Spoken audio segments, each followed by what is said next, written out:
The following is for entertainment purposes only.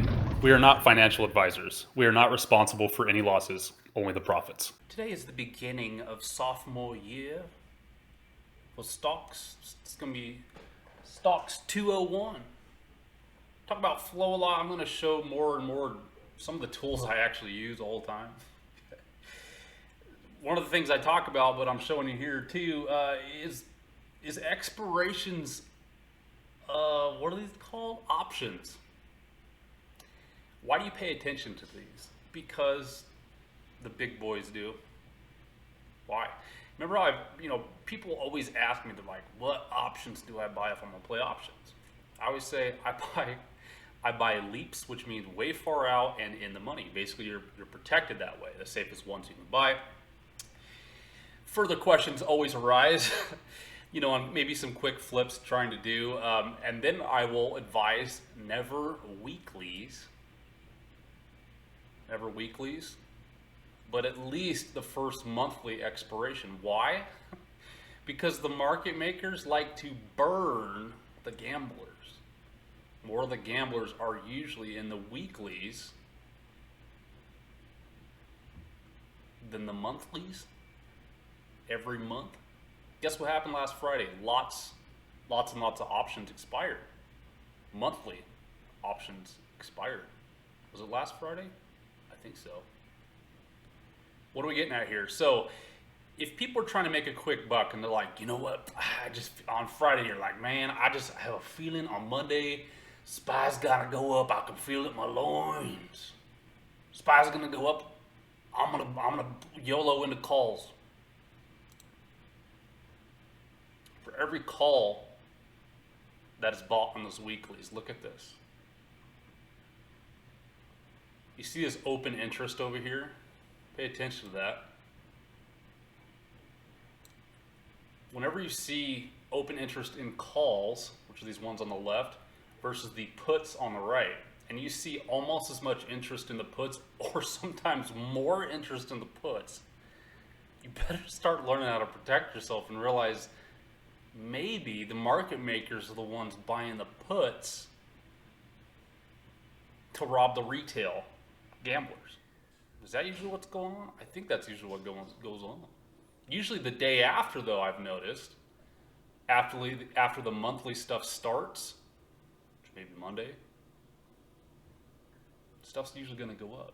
Why? Because all the people that expired on their monthly are already out. You see, most people will, if they're going to do monthly, they think they're going to play it safe by what? They buy the monthly. What do? They wait till 2 days before or the day of expiration and then try to unload it. Well, guess what is conveniently most of the time going to happen? You're probably going to be red, or most of your profit is somehow gone from last week. Why do you think that is? Because the market makers, here's how they do it. They buy the first day. The first day these monthlies are available, they sell them halfway through the month. They remain not greedy. Halfway through the month, they might only be up 15, 35%, whatever. But guess what? They pull the green.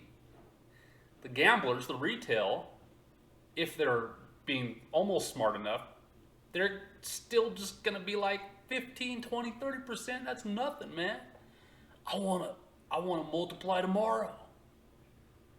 If you've been a long time subscriber to this channel, you'll know how we really multiply is compounding.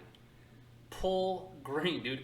There's days when I'll just look at my account and I'll just scroll through anything that's green. I'm selling it. 0.5% up, no. But whatever, over 5%, I'm cool, dude. In 1 day or 2 days, 5, 10, 20%, I'm out. Compound your money is how you multiply. Pay attention to these dates. What are we talking about? What are we talking about today? We're going to do a video on flow, but we're also going to be talking about doctor stay-at-home stuff. This was asked basically, about plays, because some people are starting to pump doctors stay at home, like TeleDoc stuff, right? So TeleDoc. You know what TeleDoc is? You get your cell phone. If you want to see the doctor, you can bust out your phone and talk to a real live doctor. He can prescribe you stuff. You can get mental counseling. Ooh, interesting. All right, we're gonna go over it right here. This started out the Discord. If you want to join the Discord, the link is in the description. It costs money, but you make it back. Plus some. All right, this guy brought up TeleDoc. I said, I totally get the macro outlook that most are talking about for TeleDoc. Why? Because I think, me definitely included, like, dude, if I don't have to leave the house and to see a doctor, not that I ever see the doctor, but if I did, would I rather go wait in line for, I've heard, like 8 to 2 days or 8 hours to 2 days for whatever, stitches or some sort of drug or whatever, testing, or I don't know, your mental health? Or would I just rather bust my phone out real quick and talk to a doctor live on my phone and not have to leave my house and go sit with a bunch of sick people and drive somewhere? Nah, forget that. I don't care. The CVID thing, yeah, that helped boost it all. But the macro outlook of doctor at home, I think, and education for that matter, is huge. I don't see how that sucker is going to go anywhere. But remember, that doesn't equate. That doesn't essentially equate to the fact that the stock's going to go up, right? Because what happens when stuff like this gets busy? They start making profits, and then the money in the background looks good, and most people think that is how you get flow and action. It's not true. It's some of the piece of the pie, but if I had to put a number on, I'd say only about 15% of price action comes from money flowing in to stuff. The rest is just hype. It's flow. Yeah, talk about cool factor. Talk about cool factor a lot. Cool factor. Is this stuff going to remain cool? I think it will. I think that the at-home learning and the doctor stuff will start to taper the coolness here and there. It's still going to get dips and all that. But again, I think it's totally here to stay. So, flow. It's all about flow. We have some others that are like it. TeleDoc is not the only one, but smaller. Can anyone name some that are like TeleDoc? Should you long TeleDoc? Guess what I'm going to say? Look at the chart. Let's look at the chart. What does it look like? It ran up from the CVID. Here's a CVID juice over here when it was getting blown around somehow. And it ran up, man. Where did it go to? It got real high. Real high. It went from $59 here all the way up to like 300. Remember we talked about optical retail optics? Why do you think stuff always likes to stop at flat hundreds, like 300? Why did it really stop at exactly 300? Retail optics. Retail is going to get close to 300 and think it's going to blow past 300, just keep going forever. Market makers are like, I'm shorting it about 10% before 300 because I know retail's thinking it's going to go back down. You see? So anyways, what do we got? Well, it's starting to look a little bit cheap. Why? It's over half off. You can buy it today, tomorrow, low price of $140 a share versus 300 and change. I'd much rather buy it at 140. Plus, I see a lot of lines. I'm kind of intrigued. What's bothering me? Y'all think that money is everything? I don't know. Because look at it. Ever since this whole stay-at-home thing has been around, see these red E's? Earnings. Earnings red, bad. But stocks still went up. Why is that? Oh yeah, cool factor flow. Do earnings matter? They're used as catalysts. Don't get it twisted. Just because a good or bad earnings come out doesn't mean stock's going up or down. It just means there's going to be reaction. Usually I tell you, how I look for earnings plays. I just get the list. I bring up the chart. If something looks beat up and cheap, I do more research. If something is sky high, I'll do more research. If it's flatlined, I move on. I don't care what the business is. I don't care if it's Apple or Best Buy or Amazon. If it looks flat, I'm not buying it. Why?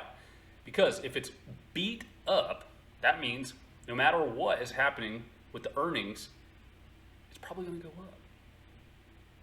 It's probably going to go up. What happens with this one though? Every single earnings, it goes down. Look at this. It's looking kind of flatline though. It's looking kind of flatline. Take a look at this though.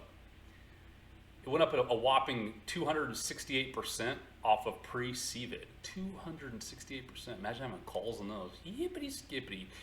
These E's at the bottom we talked about are super helpful for TradingView. If you don't know about TradingView, go watch my video how to chart, beginning of charting. I go over it. Remember the earnings I was just talking about. I put in these vertical lines to show you. It dips after earnings. This is what happens. But then what happens after that? Sometimes it rips. Sometimes it rips. What does it do every time? It dips, then it rips. Look at this though. We got a channel. We got this white burrito. Wrap this thing up in a burrito. We got this descending cheese wedge. When is the cheese going to be cut? Who is going to stand up and cut the cheese? If you stare at the charts long enough, you will have the emotion decoded almost instantly. Did I forget one? Nope, I just didn't do it. I just want to put it in stages for you. Look at this. Salsa verde on top. We want to go green. Salsa picante on the bottom.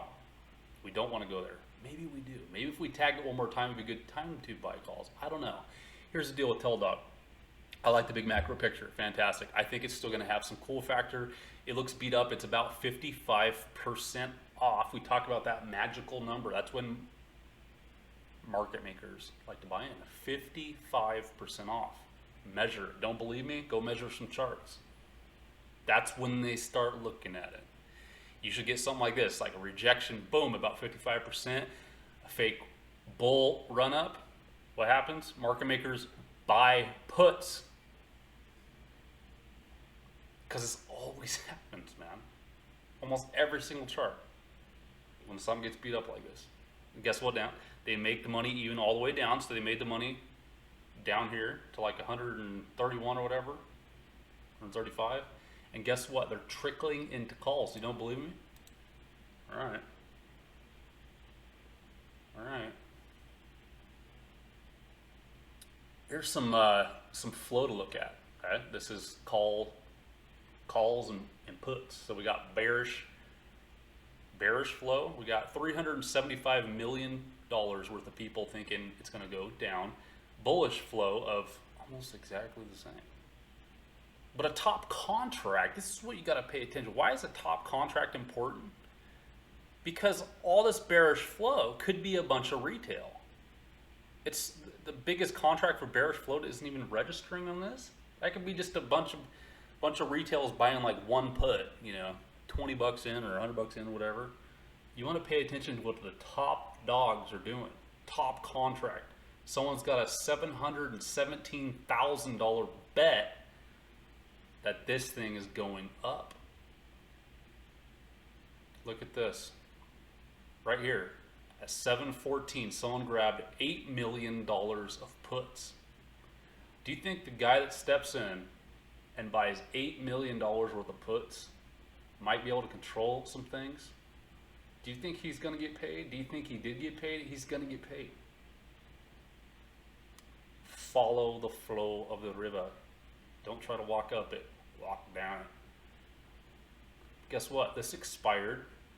This $8 million bet expired on last Friday. Oh, okay, so now what do you think? You think that same dude, now that he did that rip, he's going to take maybe half that money or something and do what? Buy calls. Second line here, you see the VWAP. Let's take a look. So drew in this VWAP, the green burrito on top here. It's also used as resistance and support a couple times.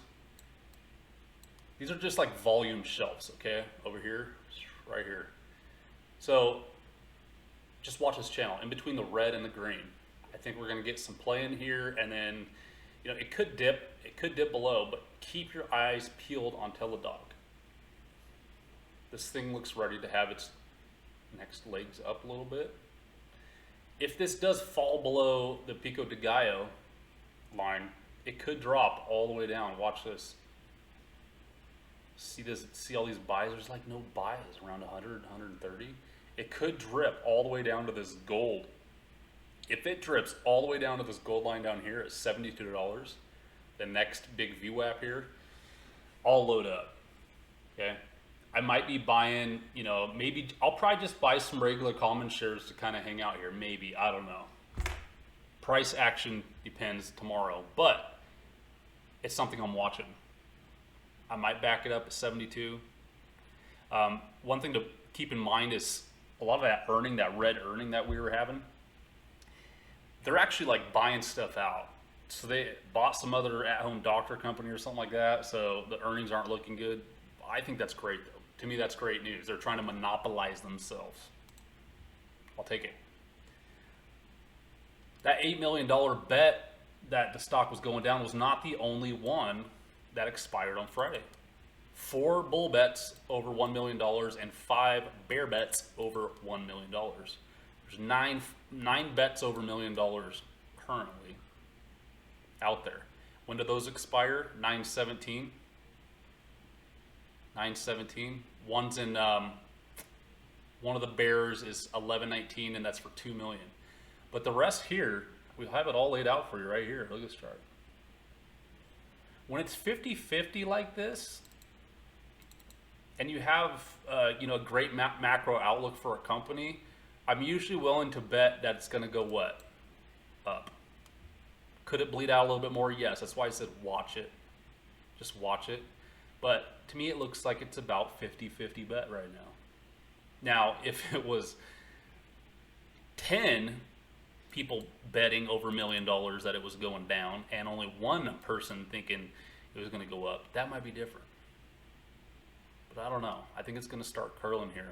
And one more white line for the groupies. Here you can see this is actually broke, this channel.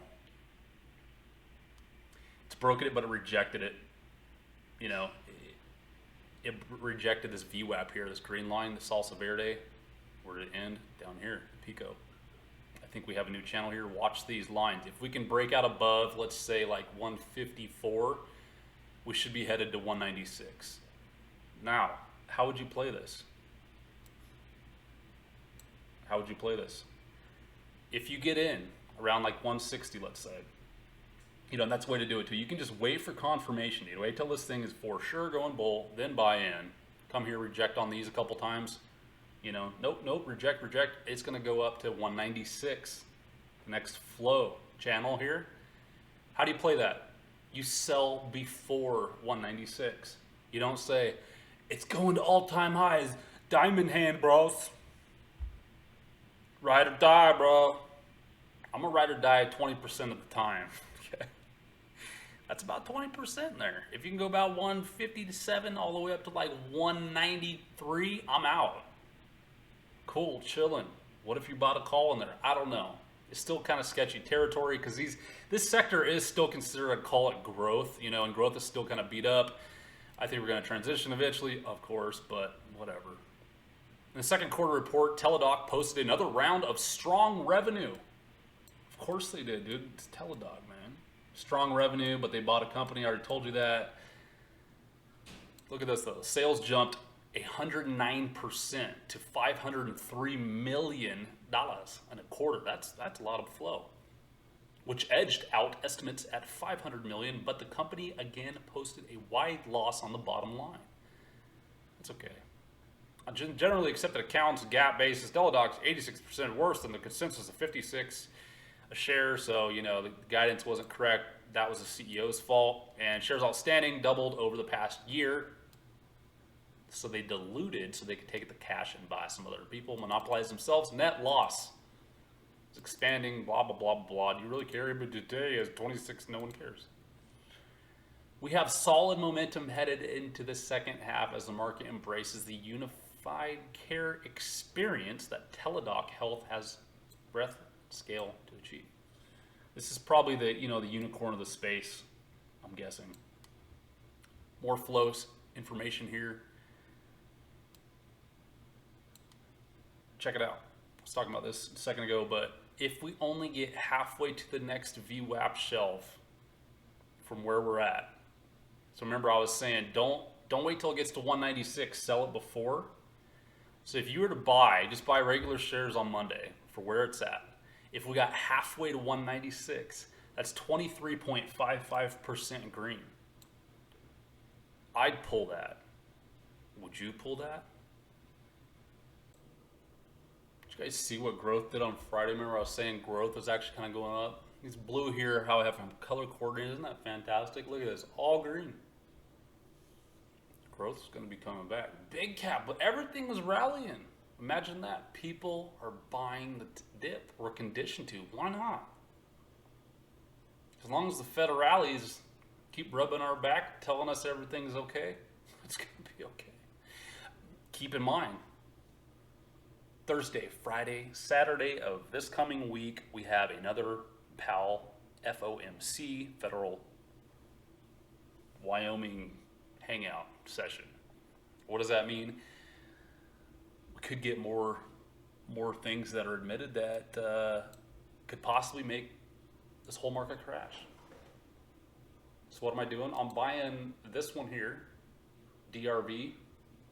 This is basically betting the housing market's going to crash. Why do I think the housing market's going to crash? Number one, because the interest rates for houses right now are artificial. They're bought and paid for by our tax dollars and through dilution of our currency. The Federal Reserve is buying something called mortgage-backed securities, which keeps housing prices super low because of the mortgage rates are like at all-time low, like at 2.99% you can get loans on stuff right now. Everyone complains about how the boomers have it so good. You should go ask your boomer parents what interest rates they used to pay on houses. Go calculate a payment on a $100,000 house at that rate that they used to pay. Come back and tell me what you think. You can pay UVXY. I didn't play this though because I already pulled out. Why? Because I bought it down here when it really wasn't cool, and I flipped it and I sold it around here last week. So right now we're only halfway down to where it was. So what did I buy? I bought an inverse, I believe, of QQQs, SQQQQs. Yeah. Why? Because it's sitting pretty high at the channel, safer to buy. About a leverage bear of that. Watch all of it. More plays. Doctor at home.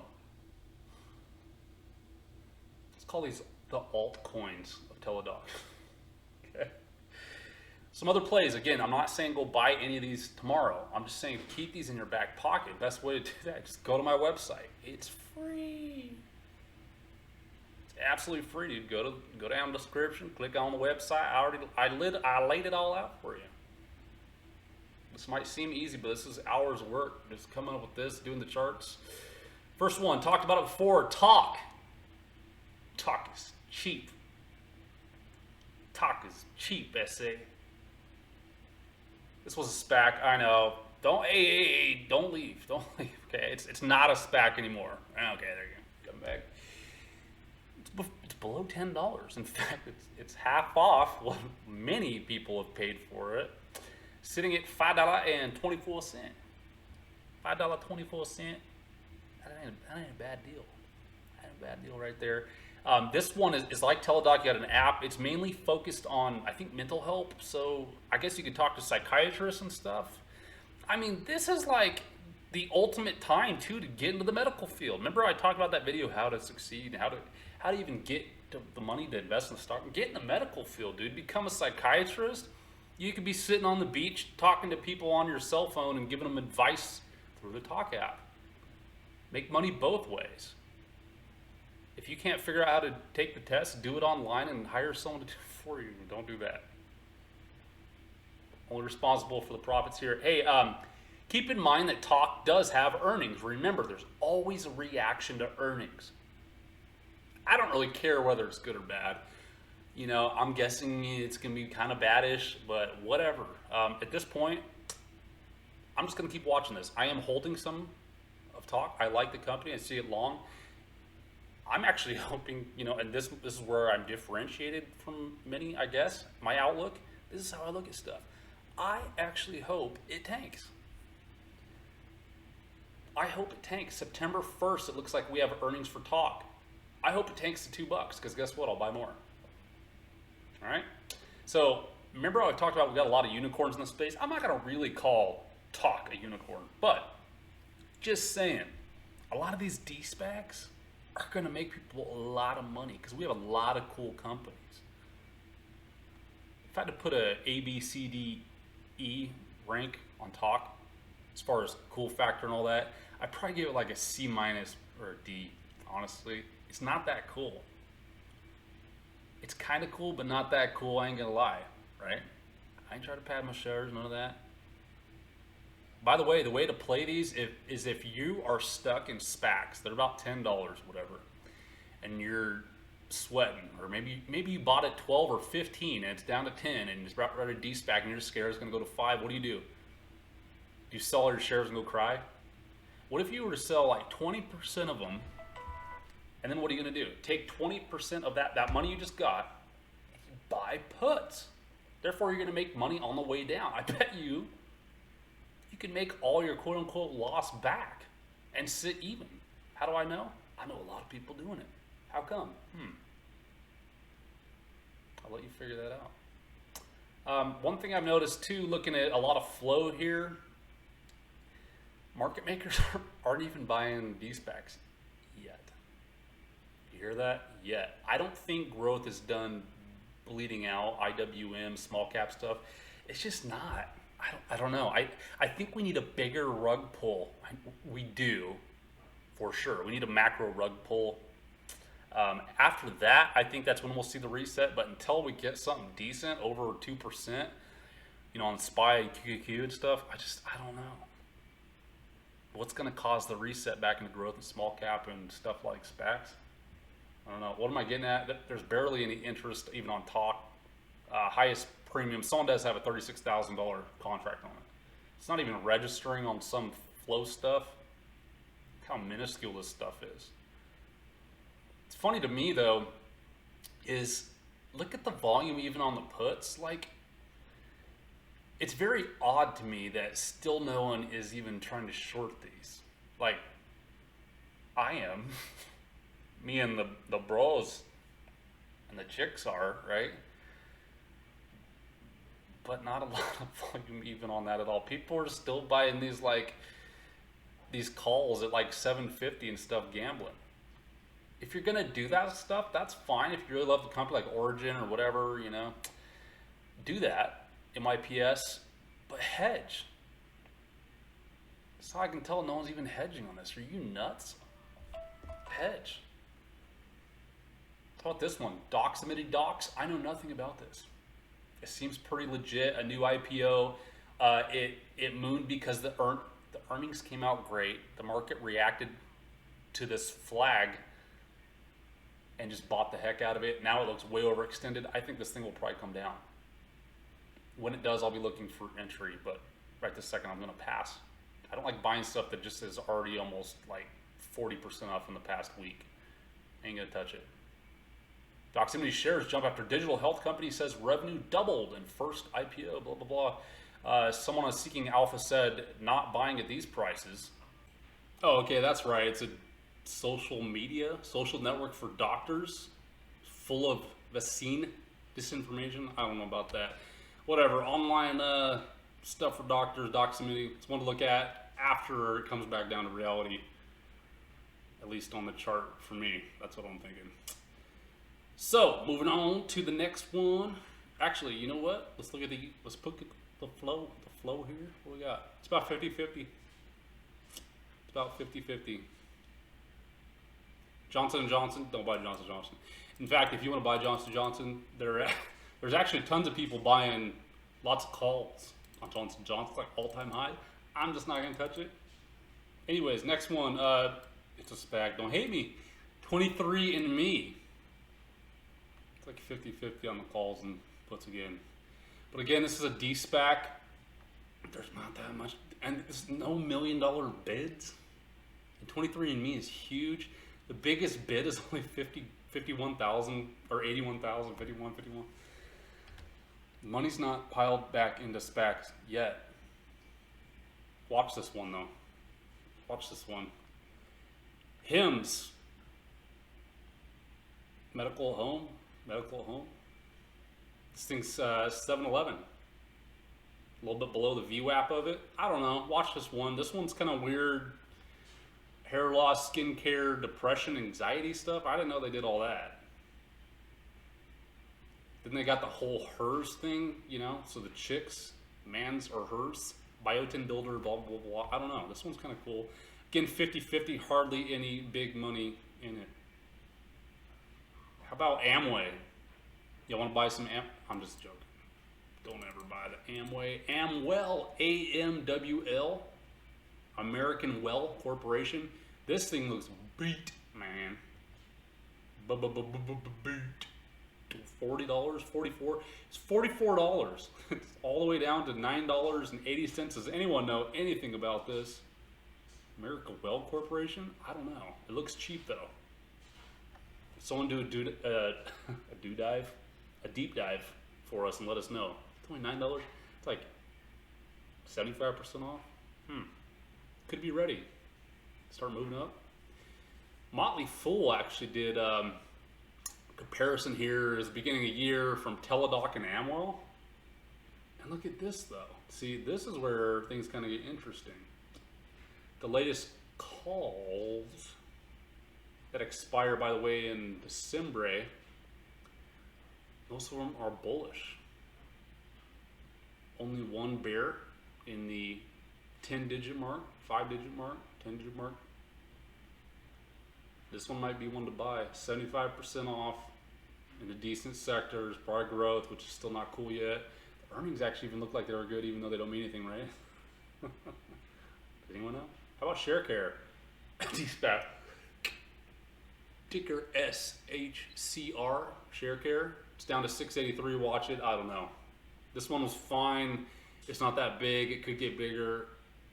It seems legit, though. I mean, this was a SPAC that I remember the investor presentation. It seemed pretty good. It's just not massive. Kind of a curveball here. How about Cano? Cano? Huh? Cano Health? Oh yeah, this was the SEXY one from Barry Schneider, the guy who's friends with J-Lo. Remember? This was his first SPAC, Jaws. This thing went all the way to $17.50. Low price today of only $10.21. The earnings came out and it was actually great, if you ask me. Basically like stuff 2x. This is physical wellness centers for folks that might be a little bit older. But it rakes in the money. It's legit. I don't know. I like it. I see a big future. Why are we talking about it? Because it's not TeleDoc. Well, they actually have some stuff like that. So here's like the centers, right? They're all over. Just Google it. There's probably one right down the street from you. Money's going up. But look at this. They have this thing. I thought it was funny. Cano Panorama. Cano Panorama enables highly personalized member experience through Cano at home. I don't know what that is, but they have a 24/7 urgency line and RX delivery. So that's all probably through an app and all that. So I'm sure they've got some sort of at-home app. How's the flow? It's about 50-50. I don't know, man.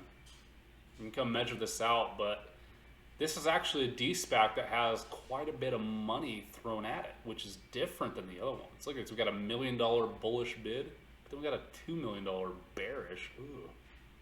But we still have like a 500,000 bullish. I don't know. I think this one might do all right here. About 10 bucks. I'm not like going all in on this thing, but I'm definitely sitting in some shares at the moment. Also, volume has been up in the past month. The volume, remember the volume contributes to the flow. Any more suggestions maybe in this field? I've probably got about 17 other videos I could be busting out right now. Want to put this one out.